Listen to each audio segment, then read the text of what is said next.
말쑥한 차림의 사람들이 바삐 걸어 들어가는 지상 12층의 이 건물이 국내 최대 법률 회사인 김앤장 법률사무소의 중심이다.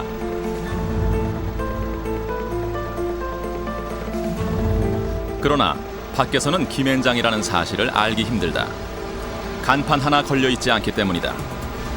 김앤장은 어떤 변호사가 있는지, 직원은 몇 명인지부터 많은 부분이 베일에 가려져 있다.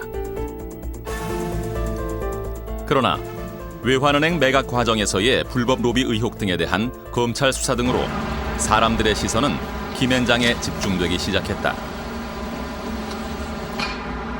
김앤장에서는 법률 자문을 어떻게 했으며 또 이러한 문제를 누가 제기했으며 요거 지금 어떤 과정으로 추진됐으며 하는 것을 지금 조사를 열심히 하고 있습니다.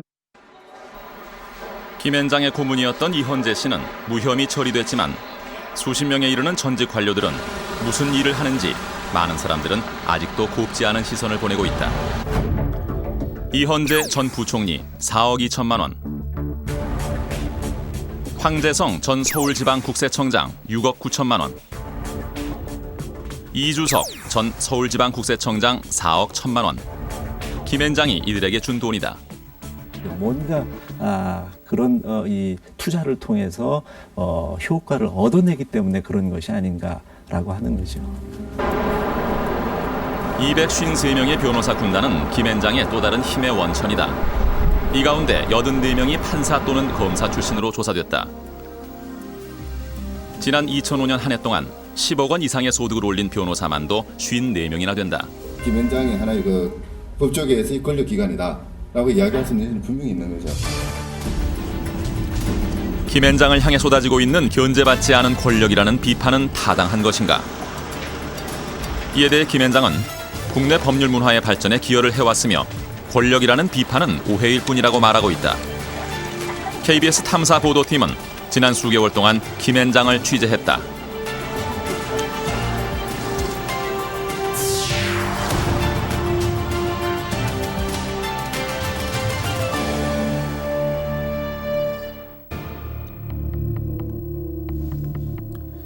김앤장 법률사무소에 대한 취재가 한창일 무렵 김앤장의 한 변호사가 편지를 보내왔다.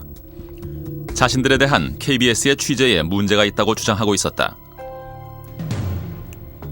이에 대해 취재팀은 반론을 김앤장에 보냈다. 김앤장 변호사의 주장과 취재팀의 반론이다. 저희 법률사무소는 국내 법률 문화의 발전에 많은 기여를 했다고 자부하고 있습니다. KBS가 취재하고 있는 많은 부분이 이미 충분한 설명을 통하여 해명되었을 뿐만 아니라 국내외 법률 회사들의 전반적으로 보편화된 내용임에도 불구하고 오해의 소지가 있는 방식으로 취재를 함에 따라 직간접적인 피해를 심각하게 우려하는 상황에 있습니다. 변호사께서는 어떤 근거를 갖고 KBS의 취재 내용이 모두 해명이 된 사안이라고 주장하시는 겁니까? KBS의 취재가 시장 개방을 앞두고 경쟁력 강화에 박차를 가해도 부족할 국내 법률 회사의 신용과 평판에 의혹을 불러일으킴으로써 외국 법률 회사의 국내 시장 진출에 길을 닦아주는 결과를 초래할 수 있는 것입니다. 김앤장 법률사무소에 대한 KBS의 취재가 어떻게 다른 국내 법률 회사의 신용과 평판에까지 의혹을 불러일으킬 수 있는지 묻고 싶습니다. 저희 취재에 대한 평가는 나중에 시청자들이 내릴 것입니다. 업계 공통의 사항에 관하여 특정 사무소만을 취재 대상으로 삼아 집중하여 다루고자 하는 현재 취재 방식과 취재 방향에 대해서는 그 기획 의도의 공정성과 객관성에 의문이 제기될 수 있을 것입니다. KBS에는 지난 수십 년간 수많은 시행착오와 토론 등을 거쳐 내부적으로 공감대를 형성하고 있는 공정성과 객관성의 기준이 있습니다. 현재 저희의 취재는 KBS 내부적으로 형성된 공정성과 객관성의 기준에서 벗어나지 않는다는 게 저희의 판단입니다. 이후 김앤장은 외부 변호사를 대리인으로 선임해 KBS의 취재에 대응해왔다. KBS의 인터뷰 요청에 대해 김앤장은 촬영을 하지 않는 조건으로 취재에 응했다.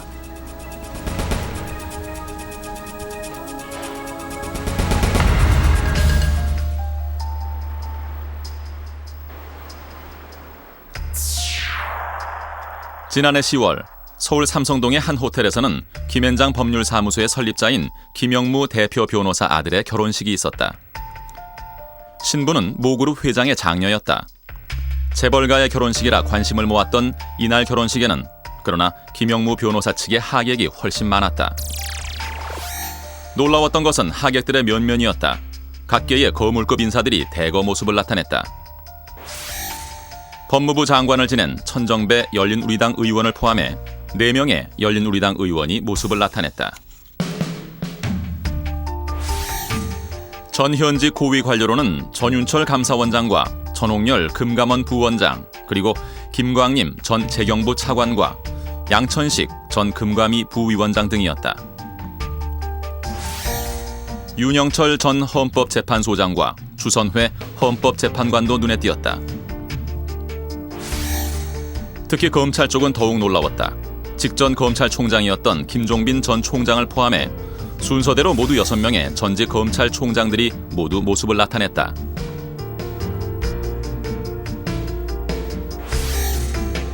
조선일보의 방상훈, 중앙일보의 홍석현 사장도 왔다.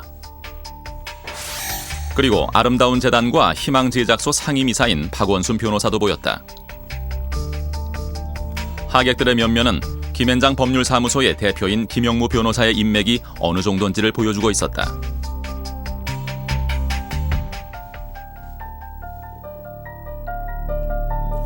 지난해 대검찰청에 대한 국회 국정감사에서는 외환은행 불법 매각 사건이 집중 거론됐다. 특히 이날 국감에는 7명의 증인이 채택됐다. 이 가운데 김앤장과 관련된 사람은 3명이었다. 이헌재 전 부총리, 외환은행 매각 당시 김앤장의 고문이었다. 김형민 외환은행 부행장, 역시 당시 김앤장 고문이었다. 그리고 론스타를 법률 대리했던 정모 변호사 등이었다. 그러나 김형민 부행장 외에 2명은 출석하지 않았다. 이헌재 전 부총리는 론스타의 외환은행 인수에 관여한 바가 없어 증언할 내용이 없다는 것이, 김앤장의 정모 변호사는 예정돼 있던 해외 출장이 그 이유였다. 핵심 증인들은 나오지 않았지만 계속된 추궁에 검찰은 김앤장도 조사 대상이라고 인정했다. 어떤 경위로 인수자격 문제가 진행됐는지에 대해서 여러 각도로 조사를 하고 있습니다. 과연 김앤장에서는 법률 자문을 어떻게 했으며 또 이러한 문제를 누가 제의했으며 요거 지금 어떤 과정으로 추진됐으며 하는 것을 지금 조사를 열심히 하고 있습니다. 한 달여 뒤 검찰은 중간 수사 결과를 발표하면서 이헌재 전 부총리와 김앤장 모두를 무혐의 처분했다. 이 사건의 배후나 직접적인 등기는 아직 수사상 많은 장애로 완벽하게 규명하지는 못했습니다마는 미진한 부분은 중앙수사부의 특별전단팀을 별도 편성해서 계속 수사하겠습니다. 그런데 검찰은 새로운 사실 하나를 공개했다. 검찰에 따르면 김앤장은 론스타로부터 법률 자문과 서류 작성 등의 대가로 200만 달러를 받았다. 특이한 것은 론스타의 자격이 결정적인 걸림돌이 되고 있을 때 론스타가 김앤장의 자격 문제에 대한 별도의 용역을 또 제안했다는 점이다. 그리고 그에 대한 대가로 김앤장은 론스타에 350만 달러를 요구했다. 그러나 변양호 전 국장 등의 협력으로 론스타는 자격 문제를 해결했고 김앤장의 조력이 필요 없어져 계약이 성사되지 않았다는 것이 검찰의 설명이다. 법률 자문 외 별도의 용역이란 무엇이며 350만 달러는 어떻게 나왔는지 물었다.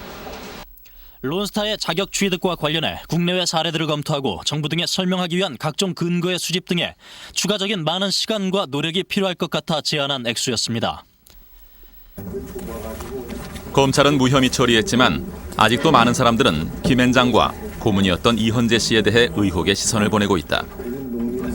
그 바탕에는 외환은행 매각에는 관여를 하지 않았다 하더라도 이헌재 씨가 김앤장의 고문으로서 어떤 활동을 했는지에 대한 의구심이 깔려 있다. 지난 2004년 2월 재경부 장관으로 부임하기 전까지 2년여 동안 이헌재 씨는 김앤장의 고문으로 있었다.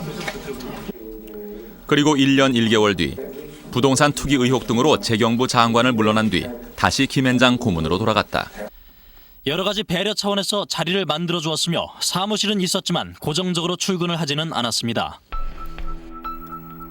이헌재 씨는 장관으로 오기 전 김앤장에 있을 때 매월 3,500만 원 정도씩 받았다. 특히 장관으로 가면서는 김앤장으로부터 수천만 원에 달하는 별도의 퇴직금까지 받은 것으로 전해졌다.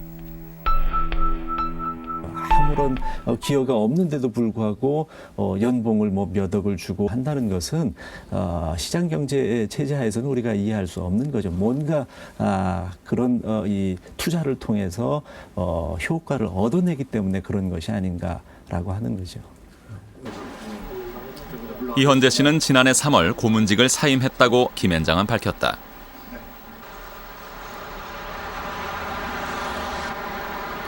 김앤장의 고문으로 있다 지난 2005년 1월 금융감독원의 부원장으로 옮긴 전홍열 씨. 전 부원장은 이헌재 씨의 측근으로 알려져 있다. 전홍열 씨는 부원장으로 오기 전부터 금감원에서는 유명 인사였다. 귀빈 엘리베이터를 이용할 정도로 대접을 받았다. 지난 99년 5월부터 4년 동안 전 씨는 금감원의 규제심사위원을 지냈다. 전 씨는 이때 위원 자격으로 금감원으로부터 상시 출입증을 발급받았다. 그러나 지난 2003년 5월 위원이 끝난 뒤에도 출입증은 반납되지 않았고 전 씨는 그 후에도 금감원을 수시로 출입했다고 한다. 공문 기록을 남기고 들으시던지 아니면 뭐 경비원들 알고 그냥 푸딩패스 시켜줬는지 모르겠는데 하여간 그 기록이 없다는 얘기다. 발급 기록, 출입 기록인데 해소는 안 됐어요. 해소는 그래서 우리도 그냥 분실 처리해버렸는데요. 특히 전 씨는 증권 전문이라 은행 매각과는 큰 관계가 없었는데도 지난 2003년 외환은행이 론스타에 매각될 당시 금감원의 관련 부서를 수시로 접촉했다고 한다. 금융감독위원회 인가가 나기 몇 달 전부터 수시로 드나들었습니다. 아니 그분은 제 방에 오시고 그랬는데 그건 옛날부터 아시는 분이에요. 그분은 제가 개인적으로 그리고 거기서 비록 그런 얘기를 하셨다 할지라도 그게 제 혼자 그 결정된 상황입니까? 사무실 외에서의 만남도 있었다. 그 대리들한테 차려 드시는데 밥도 같이 먹을 수 있는 거 아닌가요? 그리고 뭐 하루 이틀 다른 사이도 아니고 그분이 사주시면 먹고. 당시 김앤장 고문으로서 외환은행 매각에 관여하지 않았냐는 질문에 전 부원장은 관계가 없다고 주장했다. 아니 나를 모르는 관점이란 거 다 내가 다 아는 사람들이니까 그런 얘기고요. 그 일을 가지고 뭐 제가 얘기를 한 일은 진짜 없습니다. 그건. 그러니까 저는 그런 일을 안 했어요. 그쪽 일은 제가 관여했던 부분이 아닙니다. 예. 전 씨는 김앤장 고문으로 있으면서 지난 2001년에는 3억 4천만 원, 그리고 지난 2002년과 3년에는 각각 4억 6천만 원씩을 받은 것으로 파악됐다.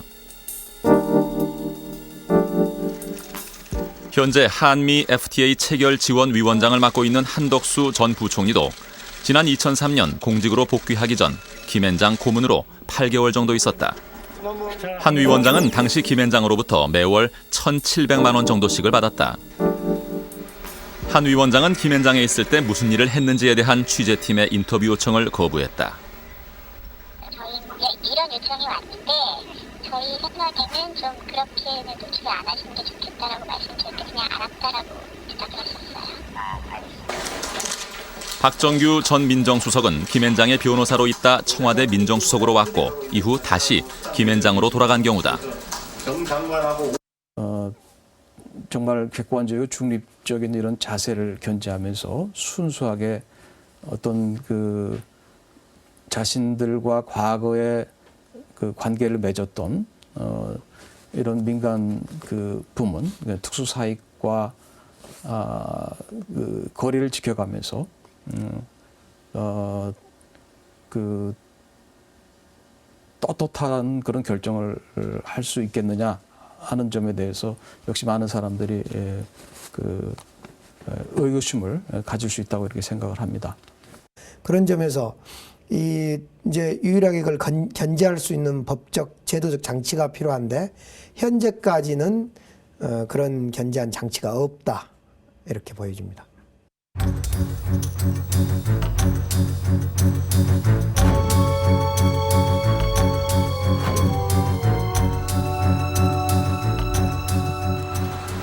고문이나 전문위원 등을 둘러싼 따가운 시선 속에서도 김현장은 공무원들을 영입하는 것을 계속하고 있다. 최근에는 하위직 공무원들도 김현장으로 가고 있는 것으로 전해지고 있다. 그러나 그 실태가 어느 정도인지 파악되지 않고 있었다. 정부도 공직자 윤리법상 퇴직 공무원들의 취업 제한 대상에 법률 회사나 회계법인은 해당되지 않는다며 손을 놓고 있는 상황이었다. 부처별로 유형이 다 다르고 같은 부처 내에서도 어떤 업무를 맡고 있느냐에 따라 가지고 민간 부분하고 연결되는 그런 이 커넥션의 고리가 다 다르다는 얘기죠. 그러니까 적어도 전 부처를 대상으로 적어도 한 최소한 5급 이상 퇴직 공무원들을 대상으로 어떻게 재취업하고 있고 거기서 무슨 역할을 하고 있는지 어떤 대우를 받고 있는지 이런 부분들에 대해서 실태 조사부터 정확하게 하고 나는 게 제일 필요하지 않을까 이런 생각이 듭니다. KBS 탐사 보도팀은 김현장에는 몇 명의 전직 공무원들이 있고 이들은 또 얼마의 돈을 받고 있는지를 확인해 보기로 했다. 이를 위해 재경부와 검찰, 국세청, 금감원 등 7개 기관에서 지난 96년부터 지난해까지 11년 동안 퇴직한 퇴직자 명단을 입수했다. 모아진 명단만 12,000여 명이었다. 한 명 한 명 김현장에서 근무하는지 여부를 확인했고 이렇게 해서 만들어진 명단을 김현장에 보내 최종 확인을 받았다.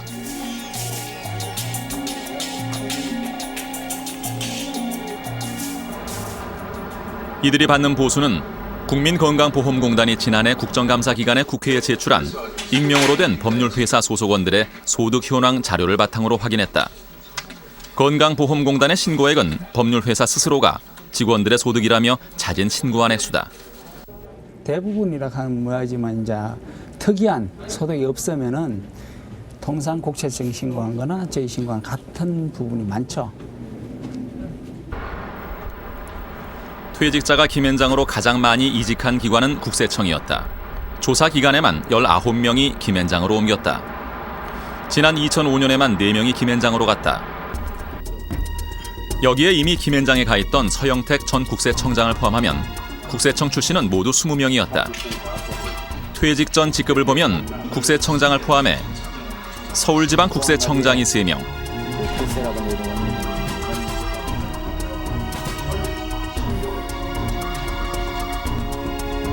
(2급인) 국세청 국제조세관리관, 여기에 일선 세무서의 과장에서부터 7급까지 다양했다. 국세청장이나 또 국세청의 고위 관료들이 로펌의 문을 두드리고 또 로펌은 그들의 필요를 절실히 요구하고 있는 이해관계가 맞으면서 KBS 탐사보도팀은 국세청이 지난 2003년 이후 김현장으로 옮긴 것으로 확인한 8명의 이직 당시 월급을 확인했다. 2명의 서울지방국세청장과 국제조세관리관은 이직 첫 해 3천만 원이 넘는 돈을 월급으로 받았다.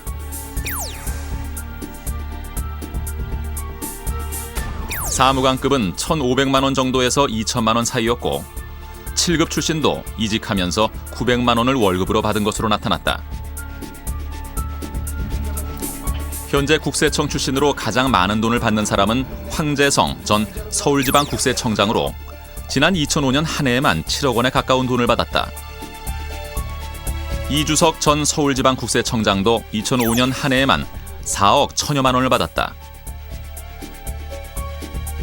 단순한 전문적인 법률 자문이다 또는 단순한 어떤 공직자로서 가졌던 공직 경험을 전수해주는 이런 차원으로서는 보기가 대단히 어렵다. 김현장은 국세청 출신들의 역할에 대해 이렇게 말하고 있다. 국세청장을 비롯해 일선 실무자급에 이르기까지 다수의 전직 국세청 공무원들이 포진함으로써 조세당국과 원만한 관계 속에서 업무를 수행할 수 있으며 고객과 조세당국 간의 불필요한 분쟁을 방지하고 양자 간의 원만한 의사소통을 가능하게 합니다. 국세청의 특징을 좀 살펴볼 필요가 있다. 그래, 국세청은 매우 정보 독점력이 강하고 또 그 구성원들의 이 결집도, 상명하복의 문화, 또 이런 특징이 있는데 이거는 국세청 내부 인사들만이 가지고 있는 어떤 특징이 있는 조직 문화를 가지고 있기 때문에 그들과 가장 쉽게 접근할 수 있는 사람들이 결국 국세청에 직을 두었던 그런 분들 아닌가.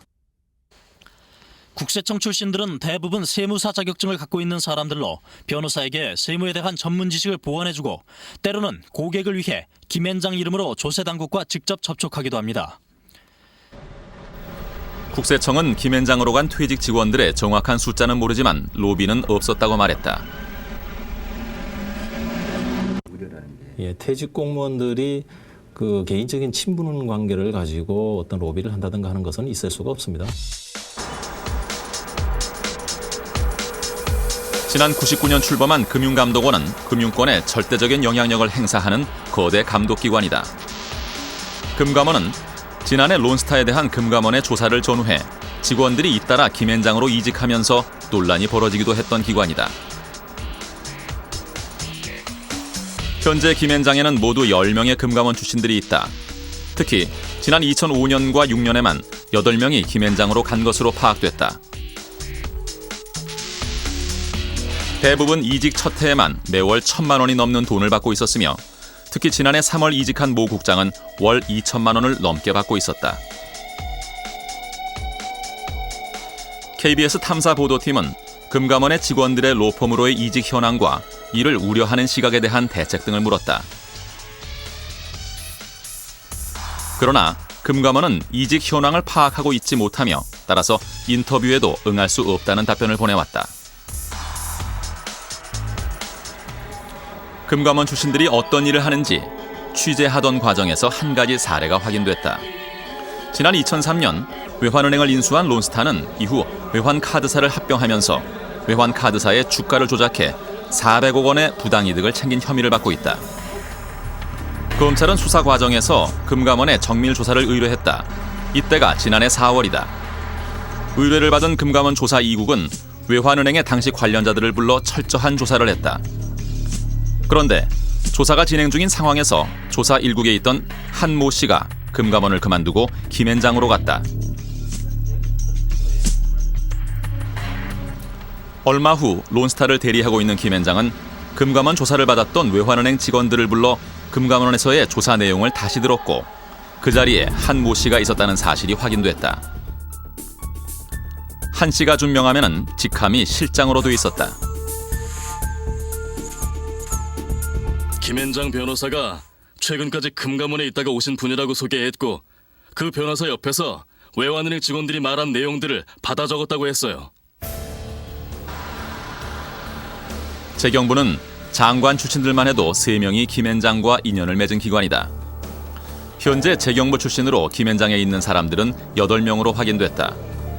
지난 2005년 국세심판원장을 끝으로 김앤장으로 옮긴 최명애 씨를 포함해 부동산 실무기획단 부단장을 지낸 김기태 씨 등이다. 이직한 첫 해 최명애 씨는 월 3,500만 원을 받았다. 많은 사람들은 금융권의 영향력을 행사할 수 있는 금융감독원과 경제정책을 총괄하는 재정경제부의 관료들이 김앤장이라는 특정 법률 회사로 몰리는 것에 대해 우려를 나타내고 있다. 특이한 점은 다른 법무법인에는 거의 없는 검찰 주사 출신들이 김앤장에는 4명이 있었고 이들은 월 600만 원 정도를 받고 있었다. 전직 공무원들은 대부분 먼저 오고 싶다고 접촉해온 사람들로 보수는 직급에 따라 적정선에서 결정되며 자격증 소지 여부 등이 고려됩니다. 또 전문화 대형화를 위해서는 전직 공무원들의 전문 지식이 반드시 필요하며 이는 법률시장 개방을 앞두고 외국의 대형 법률 회사에 대항하기 위한 생존 전략입니다. 그런 것이 한국적인 특수성, 즉 관료사회 내부의 그 선후배와 인맥으로 연결되는 여러 가지 관료사회 내부의 정실주의를 로펌의 업무에 그런 전직 관료들을 통해서 이용하자는 그러한 뜻을 담고 있는 것이라면 바람직하지 않다는 것이죠. 국가청렴위원회는 공무원들이 법률회사 등으로 이직하는 과정에서 또는 이직 후에 로비스트로 활동할 가능성이 높다며 우려하고 있다. 서로 일종의 유착관계 같은 게 형성되어서 일종의 로비 활동을 한다고 할까, 이런 측면에서 부패의 그 유착거리라고 할까, 이렇게 평가될 여지도 있죠. 부정적인 면에는. 그리고 또 만약에 퇴직 후에 취업자리 보장이라는 것을 염두에 둔다면 재직 중에도 뭔가 업무가 불공정하게 처리될 가능성, 이런 것도 있을 수 있다. 청렴위는 때문에 공직자의 취업 제한 대상을 대형 법률 회사나 회계법인 등까지 확대하는 방안을 추진 중이다. 그래서 윤리적 기대 수준을 넘어서 법적으로 또는 제도적으로 이것을 보완해서 높아진 국민의 그 기대 수준에 맞춰야 될 것이 아니냐 하는, 그것이 이제 고민이죠. 취업 이후에 대한 감시를 강화하기 위해 로비스트법을 제정해야 한다는 주장도 나오고 있다. 재취업만 못하게 했지 이 사람들이 다시 이제 취업 이후에 어떤 내용의 활동을 하느냐, 정부를 상대해서 어떤 내용의 활동을 하느냐 하는 거에 관련된 일체 규정이 없다는 말씀이에요. 그렇기 때문에 이런 데서 오는 문제가 크다고 할 수가 있겠습니다. 김현장은 취재 과정에서 여러 차례 직간접적으로 불만을 표시했다. 불만 가운데 하나는 전직 공무원 영입은 다른 법률 회사들도 다 하는데 왜 자신들만 표적으로 취재를 하는가였다. 취재팀은 김현장을 취재한 같은 방법으로 다른 법무법인에 있는 전직 공무원들도 확인했다. 공정위를 제외한 다른 부처의 경우 김현장에 있는 전직 공무원의 수가 다른 법률 회사에 비해 압도적으로 많은 것으로 파악됐다. 국내의 1등 로펌이기 때문에 당연히 가지게 되는 그러한 권력도 있고, 또 두 번째로 김현장에서 과거 관료들, 그것도 최고위직에 있던 관료들을 고문이나 변호사로 대거 영입함으로써 김현장이 이제는 퇴임한 고위 관료들의 집합한 그러한 장소로서 또 권력체로서 부상하고 있다고 볼 수 있는 것이죠.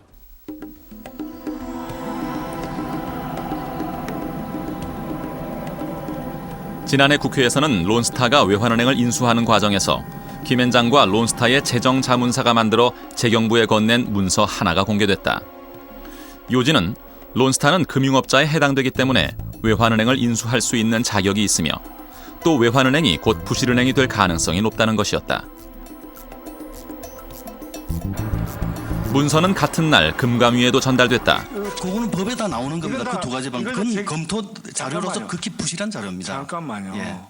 김현장을 부실하다고 하면 됩니까? 아니, 그 검토 자료 자체는 부실한 자료입니다. 최고의 법무법인이고. 법무법인은 최고인지 모르지만 검토 내용은 그거는 일반적인 법을 서술하는데 불과합니다. 부실하다고 하면 안 되지. 예, 그건 부실합니다. 이상한 점은 문서 어디에도 어느 기관이 작성했는지, 작성자가 누구인지 나타나 있지 않다.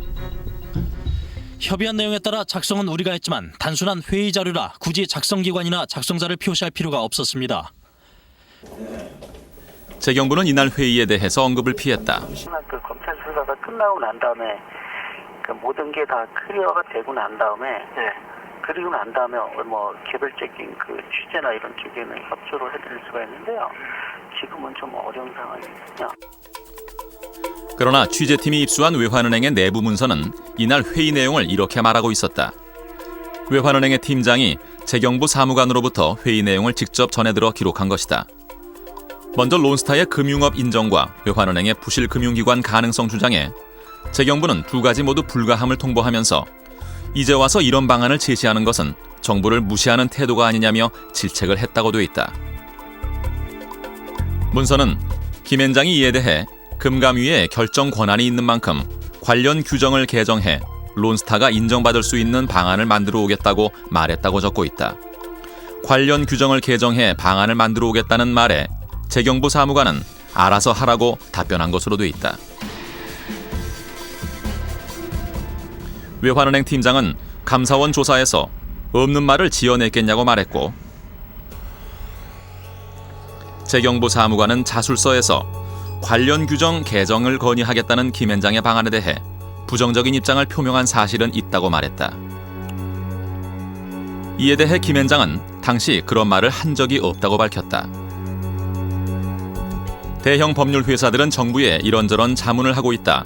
김앤장도 마찬가지다. 노동부의 경우 김앤장의 변호사가 자문 변호사로 등록돼 있어 지난 3년 동안 노동부가 의뢰한 75건 모두에 김앤장이 자문을 했다. 그러나 자문을 넘어 법의 제정이나 개정에 관여하는 경우도 있다. 김앤장은 홈페이지에 정부의 입법 과정이나 정책 결정 과정에 관여한 경우를 당당하게 공개해 놓았다. 모두 재정경제부와 관련된 일이었다. 그러나 재경부는 사실상 취재를 거부하면서도 김앤장의 역할이 없었거나 미미했다고 주장했다. 저희들이 할 때는 생각 자산 유동화에 관한 법률의 작성 및 개정에 긴밀하게 참여하였으며 그 과정에서 축적된 독보적인 경험과 지식을 바탕으로 다수의 국내외 자산 유동화 거래가 성공적으로 이루어지도록 법률 서비스를 제공해 왔습니다. 교회 의뢰인이나 김앤장이나 마찬가지인데 그런 분들은 저희가 파견받아서 같이 상시적으로 했던 게 아니라 필요할 때마다 의견 교육을 좀 구했던 차원이고요. 정부와 기업의 조언에 응해 우리나라에서도 제조물 책임의 법리를 연구하고 2002년 7월 1일부터 시행된 제조물 책임법의 제정에도 조언해왔습니다. 재경부는 관계 자체를 부인했다. 그 당시에 그 TF에 참여했던 외부 사람들 다 알아봤는데 한 번도 들은 바도 없고 만약에 공식적인 걸로 했으면 용역비를 비롯해서 굉장한 비용이 들어갔을 텐데 그런 건 당연히 없고 그다음 비공식적으로 한 게 있냐라고 했을 때 비공식적으로 아무도 기억하는 사람도 없고 그리고 지난 97년의 금융위기를 전후해 정부의 금융기관 구조 조정에 심도 있는 조언을 제공하였습니다. 그러나 재경부의 담당 부서는 취재팀과의 접촉 자체를 거부했다.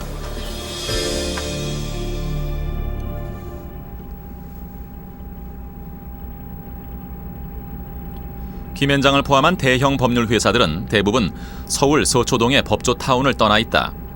기업 관련 업무가 주가되다 보니 대기업의 사옥 등이 밀집해 있는 곳을 찾아 나선 결과라고 한다. 그러나 김앤장과 다른 법률 회사들 사이에는 큰 차이점이 있다. 정도의 차이는 있지만 다른 법률 회사들은 대부분 어떤 변호사들이 있는지 공개하고 있다. 태평양의 경우는 소속 변호사는 물론 고문과 전문위원, 여기에 일반 직원들에 대한 정보까지 모두 공개하고 있다. 저희로서는 당연히 그런 저희 사무소의 자산들이 어떤 분들이 있고 어떤 서비스를 제공을 해드릴 수 있는지를 갖다가 이제 잠재적 고객들에게 공개하고 잘 알리는 게 이제 중요하다고 생각을 하고 있습니다. 예. 김앤장은 그러나 변호사가 누가 있는지 등을 공개하지 않고 있다. 다만 업무 분야에 따라서 연락할 수 있는 변호사 한두 명의 이름과 전화번호만이 나와 있을 뿐이다. 취재팀은 김앤장에 어떤 변호사가 있는지 확인해 보기로 했다. 김앤장 홈페이지에 올려진 채용 정보와 법조인 대관, 서울지방변호사회 회원 명부, 그리고 변호사와 소송 관련 정보를 전문으로 제공하는 로마켓 등을 하나하나 확인해갔다.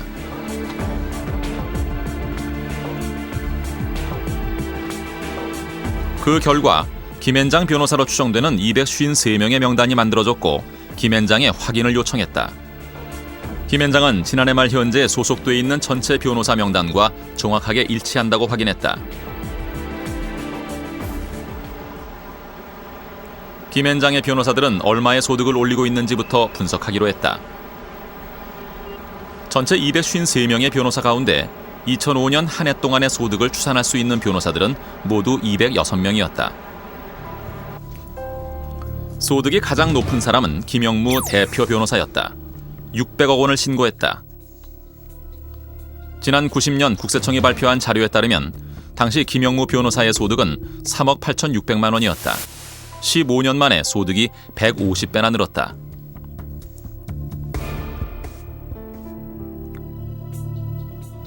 김영무 변호사를 빼면 50억 원과 40억 원대가 각각 1명, 30억 원대가 5명, 20억 원대가 8명이었으며 10억 원대가 38명이었다.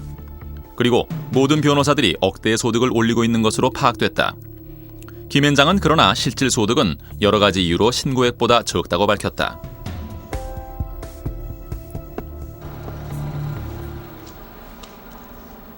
지난달 중순 KBS 보도본부 회의실에서는 하나의 토론이 있었다. 253명의 김현장 소속 변호사들과 이들이 수임한 소송 사건들을 분석하는 데 있어 보다 객관성을 담보하기 위해 마련한 자리였다. 참석자들은 시민단체인 참여연대 사법감시센터 소속의 교수들과 담당 팀장이었다. 우선 김현장에는 판검사 출신의 변호사들이 몇 명이나 있는지부터 분석했다. 분석 결과 판사 출신은 59명, 그리고 검사 출신은 25명이었다. 전체에서 판검사 출신이 차지하는 비중은 33%로 다른 법률 회사에 비해 다소 높은 편이었다. 김현장이 판사 출신을 영입한 것은 지난 92년이 사실상 처음이다. 지난 79년 대법원 재판연구관을 끝으로 김현장에 합류한 이재후 변호사 이후 13년 만이었다. 이후 꾸준하던 판사 출신 영입은 외환위기 이후인 98년부터 크게 늘어났다. 기업 자문 등을 주로 하던 김현장의 소송 사건이 늘면서부터라는 분석이 나왔다. 외국 자본들과의 관계되는 일정한 기업 법무만을 담당하던 것이 그 이전에 자부심이죠. 네, 그 김현장의 자부심이고 김현장을 이끌어왔던 김영무 변호사님을 비롯한 그 오너 그룹의 어떤 아이덴티티였다면 우리 사회 안에 이제 그것만 가지고 로펌이 지금까지 해왔던 것만 가지고 로펌이 움직일 수 없다. 이제 그런 어떤 내부적인 판단이 이제 적극적으로 이런 판사 출신, 검사 출신들까지도 영입하고 김현장도 훨씬 더 좀 커지고. 판사 출신 59명의 판사 근무 연수를 계산해봤다. 경력의 양극화가 뚜렷하게 나타났다. 판사 경력이 5년 이하인 경우가 36명으로 61%에 달했고 10년 이상이 15명으로 25%였다. 그러니까 지금 여기 먼저 그 제조 경력 5년 이하의 판사님들이 많이 리크루트 된다고 하는 것은 이제 그분들이 일단 연수원을 졸업한 다음에 좋은 성적으로 임관이 되셔가지고 서울 인근에서 근무를 하시다가 법원의 인사의 어떤 그 원칙상 지방으로 내려가는 시기에 이 김현장의 오퍼를 받게 된다는 거죠. 네. 그 판사에서 들어오셨던 분이 내 후배 중에서 참 저 친구 여기 오고 싶어 하는데 한번 검토 좀 해보자 같이. 그래서 같이 검토해가지고 또 그렇게 오는 경우가 대부분이었어요. 주목되는 점은 고위직 판사 출신들이 거의 없다는 것이었다. 이임수 대법관이 유일한 경우였다.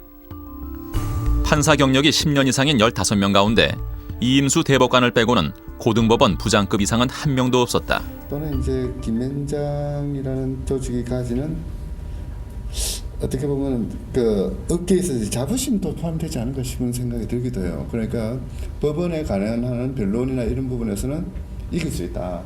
그래서 굳이 높은 사람을 데리고 오지 않더라도 가능하지 않겠느냐는, 그러니까 일할 사람을 중심으로 충원했다는 이런 측면도 있는 것 같기도 하고. 그렇다면 김현장으로 가는 판사들은 어떤 사람들일까? 다시 59명의 초임지와 최종 근무지를 확인해 보았다. 초임지가 서울 지역의 법원인 경우가 81%였다. 그만큼 연수원 성적이 좋았다는 반증으로 해석됐다. 김현장으로 옮기기 전 최종 근무지가 서울인 경우는 83%에 달했다. 서울이 최종 근무지가 아닌 10명의 경우도 대부분 지방법원 부장급이었으며 법원 내 요직으로 불리우는 법원 행정처나 재판연구관 그리고 사법연수원 교수 등을 거친 사람들이었다.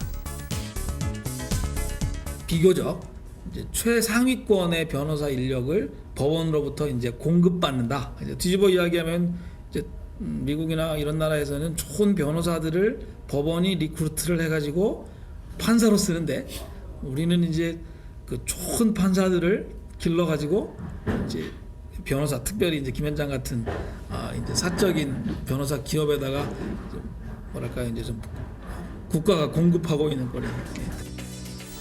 김현장은 이들을 영입하면서 판사 경력 10년 이상인 경우는 4천만 원에서 6천만 원 정도를, 경력이 5년 이하인 경우는 1,600만 원에서 2천만 원 사이의 월급을 주었다.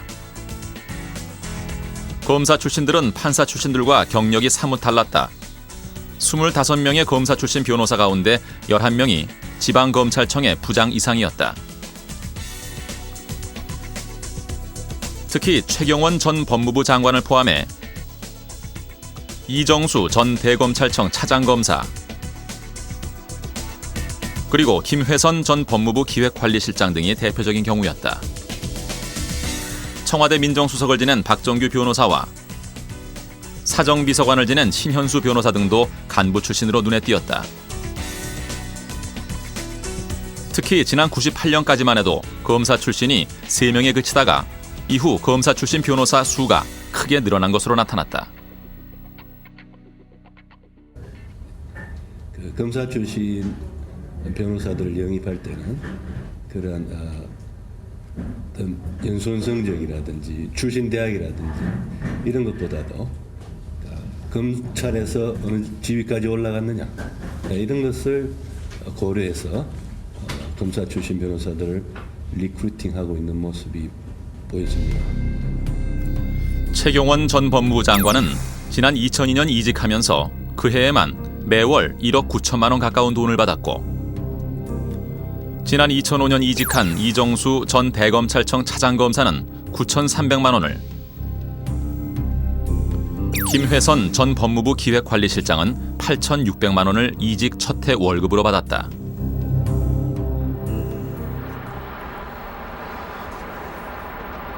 김앤장 소속 변호사들을 분석하면서 나타난 또 다른 특이한 점은 이들의 출신 대학과 고등학교 분포였다. 253명 변호사 가운데 90%가 서울대였고, 다른 대학으로는 고려대, 연세대, 한양대, 성균관대, 동아대, 하버드대였다. 서울대 비율은 연수원 출신으로 가면 더욱 높아진다. 연수원 출신 169명 가운데 94%가 서울대 출신이었다. 그러다 검사 출신들로 가면 서울대 비중이 60%로 낮아진다. 그러면서 출신 대학도 다양화되고 있었다.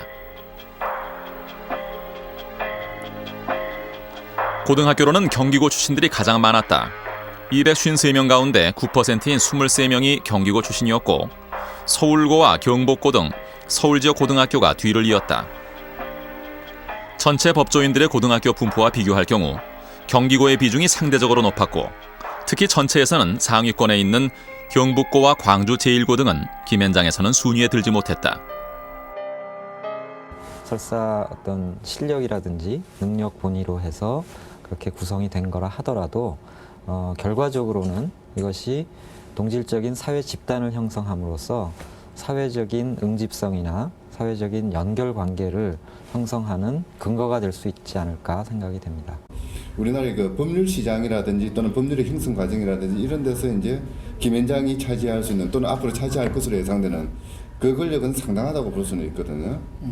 이제 어떻게 보면은 어떤 그 법률, 그 국내의 법률 서비스 시장의 상당히 그 중요한 부분을 거의 뭐 독점한다든지 또는 과점하는 이런 형태 속에서, 그러니까 송문을 통해서건 또는 입법 로비를 통해서건 뭔가 법의 형성이나 재판 과정에 영향을 미칠 수 있는 그런 현실적인 능력과 잠재력의 능력을 가지고 있다는 것 자체로서도 사실은 그러니까 그 김앤장이 하나의 그 법조계에서의 권력기관이다라고 이야기할 수 있는 여지는 분명히 있는 거죠. 권력기관이라는 표현은 우리들을 비방하려는 사람들이 음해할 목적으로 사용하는 용어며, 법률사무소가 권력기관이 될 수는 없을 뿐 아니라 스스로도 권력기관이라고 생각해 본 적이 없습니다.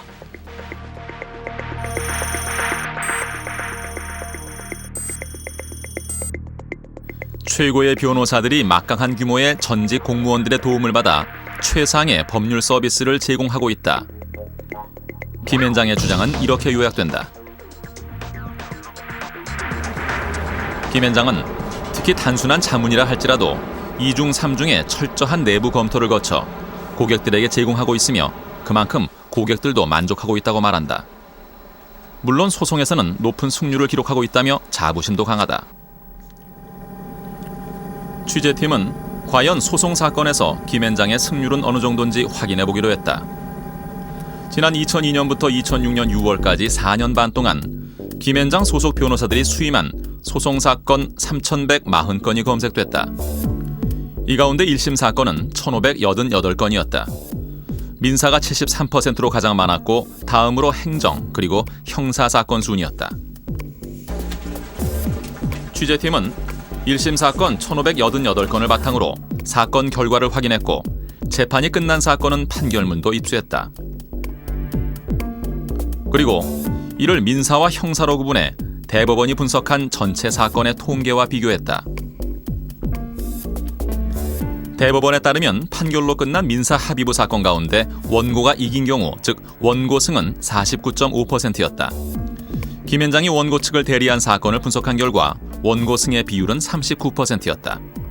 그러나 김현장은 주로 소송을 당하는 피고 측 대리가 원고 측 대리보다 2배 이상 많다. 기업 고객이 많은 상황에서 기업들의 경우 주로 소송을 당하는 쪽에 해당되기 때문으로 분석됐다. 그렇다면 피고 측을 대리했을 때의 김현장의 승률은 어느 정도일까? 승률이 54%가 나왔다.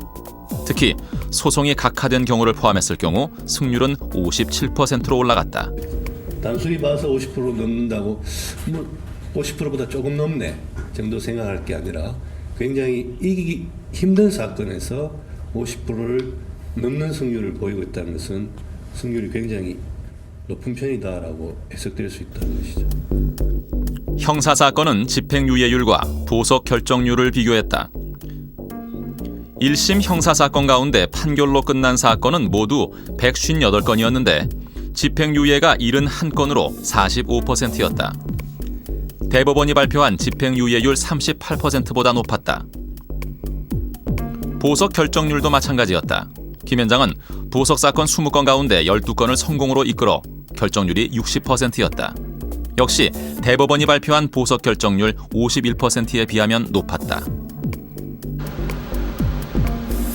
특히 형사사건의 경우 김현장은 탁월한 능력을 보여주고 있었다. 전체 158건 가운데 1심에서 실형을 선고받은 경우는 15건이었다. 15건도 항소심으로 가서는 9건이 집행유예로 끝났고 한 건은 항소기각, 한 건은 공소기각, 그리고 4건은 지난해 6월 현재 재판이 진행 중이었다. 재판이 진행 중인 4건을 빼면 154건의 형사사건 가운데 단 한 건만 실형이 확정된 것이다. 평가가 엇갈렸다.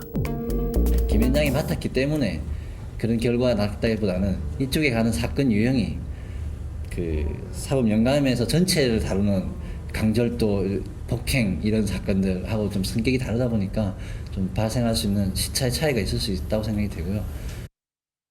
그러니까 여기서 분석된 것 이상의 어떤 그 노하우를 가지고 김현장이 그동안 이제 돈을 벌어오고 1등직을 유지하고 그랬다는 거죠.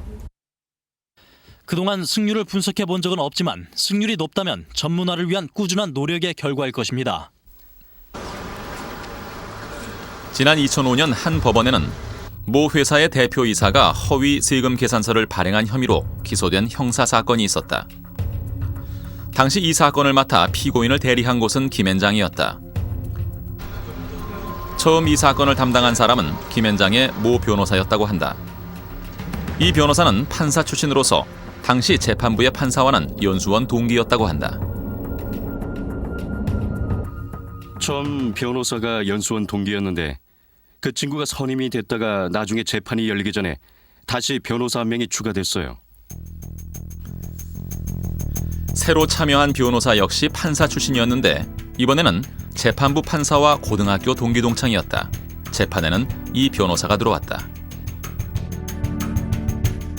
나중에 갑자기 들어와서 저도 약간 당황했던 기억이 있습니다. 고등학교 동기인데 개인적으로 계속 재판을 진행해야 하나 하는 생각이 들었는데 재판부를 바꾸기도 그렇고 해서 고민을 하다가 진행을 하긴 했습니다.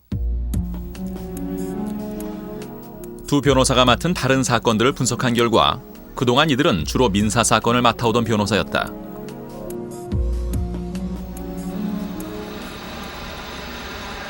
김현장은 김현장 이름으로 사건을 수임해 각 변호사들에게 배정하는 형식을 취하고 있다.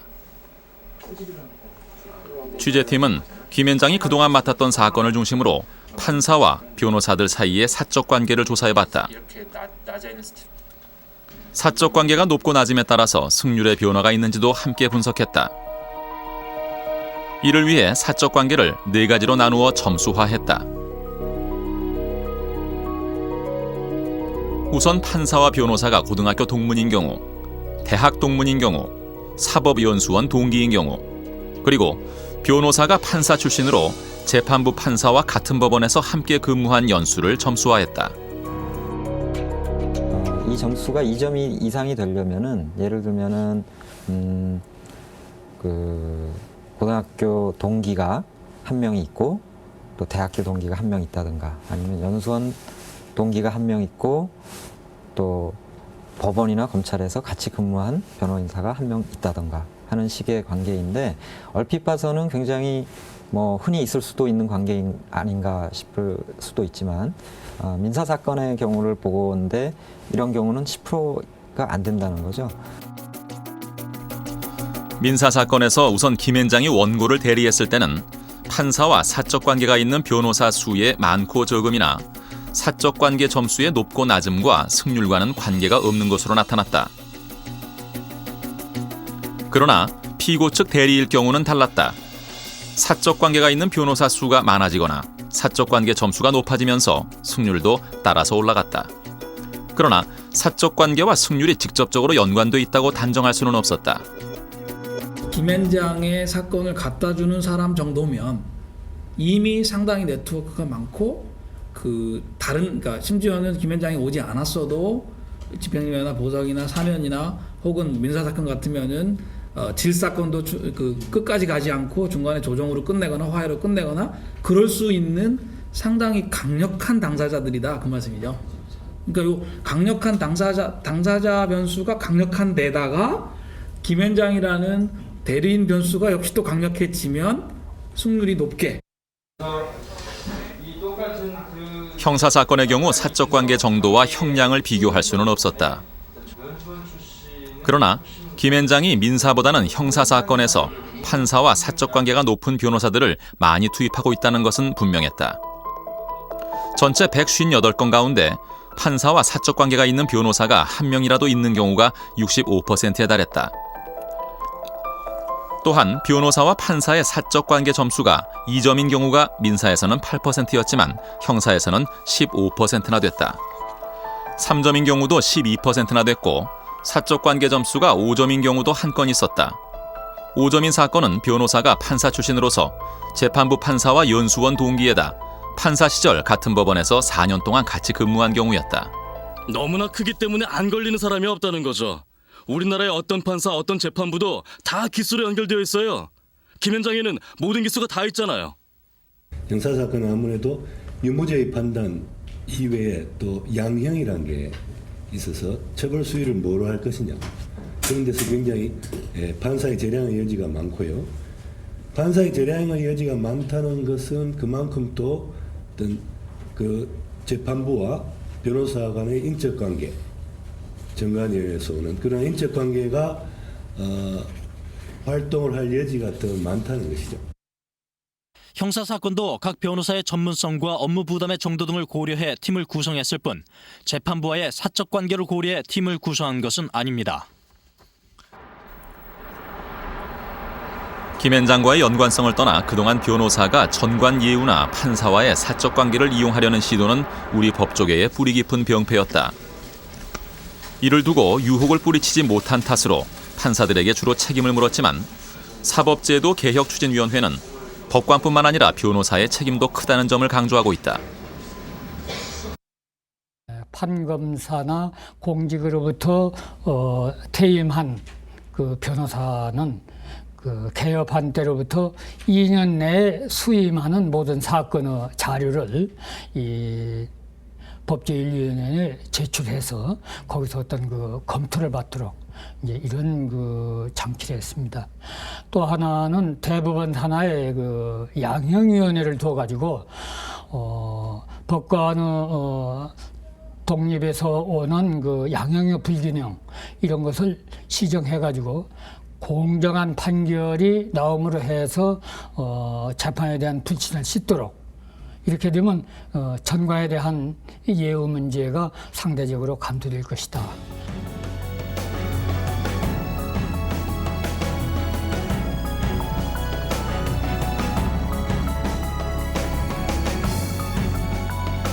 김현장은 분야별로 최고의 전문 변호사들을 양성해 최고의 서비스를 제공해왔고 이를 통해 변호사 업계 전체의 법률 서비스 수준을 향상시켰다고 자부하고 있다. 실제로 김현장이 변호사의 전문화를 선도했다는 점은 평가받고 있다.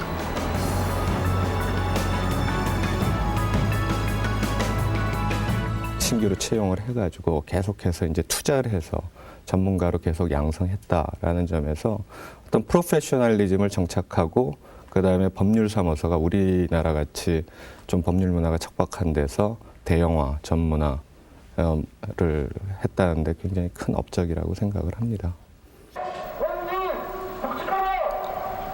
그런 자부심에도 불구하고 김현장을 바라보는 시선이 곱지 못한 것도 사실이다.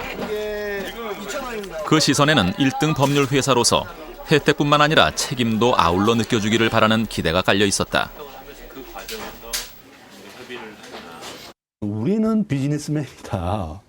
따라서 그게 외국계 자본이건 뭐건 그리고 우리의 법률 서비스 제공의 결과가 국부 유출을 결과하는 것이건 뭐건 간에 우리는 수임해 오면 그것을 수임해서 열심히 해서 그 의뢰인을 이기게만 해주면 되는 것이다 라고 이야기하는 것은 그야말로 그 변호사의 공적 책임, 사회적 책임을 일부러 망각하고 어떤 변호사의 지위 자체를, 공적 지위 자체를 스스로 폄하하는 그런 발언이라고 생각합니다. 지난 72년 출범한 김현장은 그동안 급성장을 통해 지난 2005년 한 해 동안에만 3천억 원대의 매출을 올렸다. 그러면서도 조직의 형태와 수익의 분배 등은 철저히 비밀에 붙여져 있다. 김현장에 있는 변호사들조차도 정확한 내용을 모르는 경우가 많았다.